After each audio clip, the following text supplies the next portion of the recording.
Hello, I hope everybody's having a great day today. You are now tuning in for day 3 of our series called God's Will for My Life.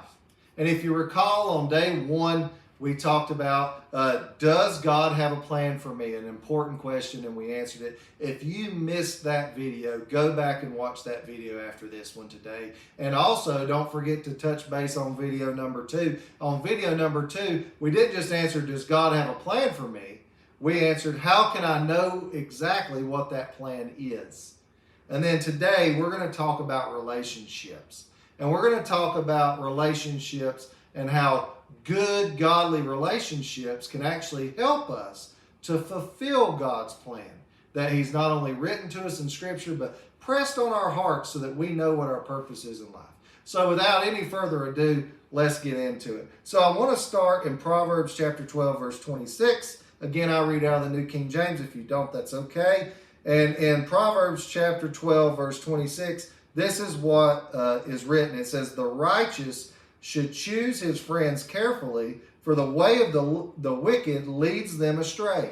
So righteous people, that is people who are in Christ, that are people who are godly people, people trying to do the right thing. It says choose your friends carefully. And why do we choose our friends carefully? Because the wicked, the way of the wicked people, their ways will lead us astray.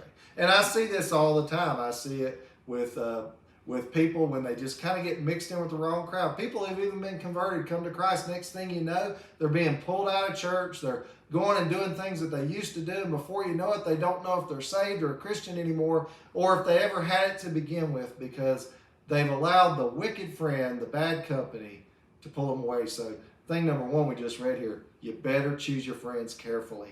So a good thing to know about relationships, be thoughtful and intentional with your relationships. I'd rather have 0 friends than bad friends, than ungodly friends.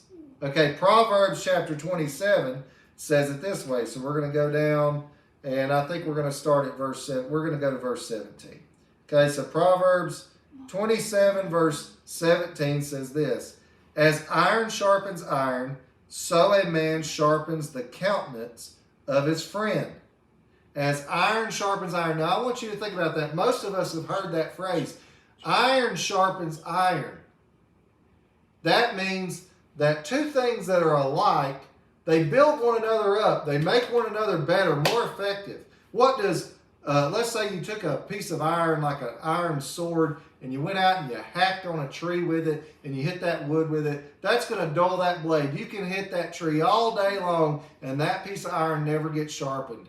You need something of equal or greater value to sharpen that piece of iron. And that's what we need as Christians. So we're talking about how do we fulfill God's plan in our life with our relationships.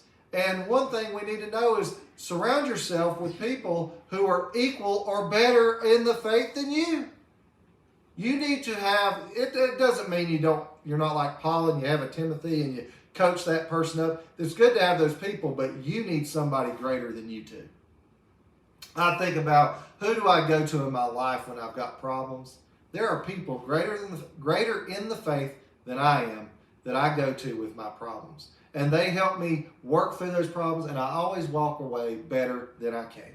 Okay, next scripture is going to be out of Proverbs chapter 18, and we're going to go to verse 24 in that chapter, and I want to read this to you. It says this, a man who has friends must himself be friendly, but there is a friend who sticks closer than a brother. So think about this. If you're a person who has a lot of friends, it probably means you're a friendly person. If you find yourself without friends, a lot of times it's because you put off some vibes where people do not want to be around you. You do not draw people in. You push people away with your attitude, with your demeanor. Maybe you're not a kind person. So you got to think about that. If you want good, godly friends, you must first be friendly. And it says there are friends who stick closer than a brother. Now think about that. People in your life who are closer to you than your blood family. I have a few people like that in my life that I'm just so close to. They might as well be my kin, but they're not. And so, but I love them. I lay down my life for them. So we're talking about God's plan for us and how we know it is and how we execute on that plan. But a big part of it, this whole life we lead, we're in nothing but relationships with people all day long, every day. And you got to have some good, positive, godly relationships. That's what we're talking about here. And then the last verse we're going to hit today is out of Ecclesiastes. And we don't really preach from Ecclesiastes very much, but it's a good book. It's full of a lot of wisdom.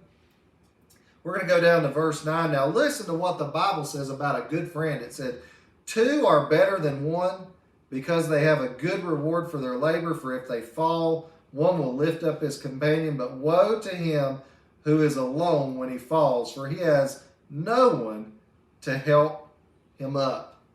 I want you to hear that. 2 are better than 1. 2 what are better than 1? 2 godly people. I'll tell you what, 2 worldly people, 2 are worse than 1. But 2 godly people are better than 1. Because if you fall down, we just read it, if you fall down, they'll be there to help you up. They'll be there to pick you up. But if you're all alone and you haven't surrounded yourself with godly people, you're going to find it increasingly more difficult to fulfill your calling to the Lord. Because you're not going to have iron to sharpen iron. You're not going to have that friendly companion that sticks closer than a brother.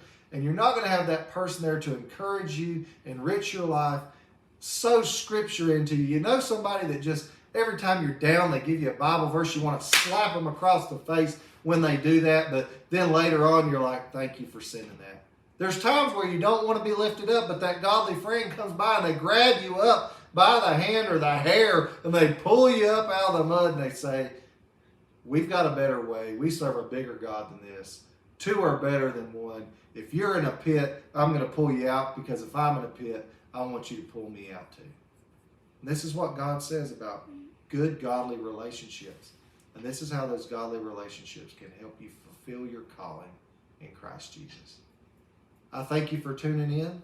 I pray that you stick around tomorrow. Tomorrow we talk about toxic relationships. And you don't want to miss that one. And how those can derail you from God's plan. Goodbye.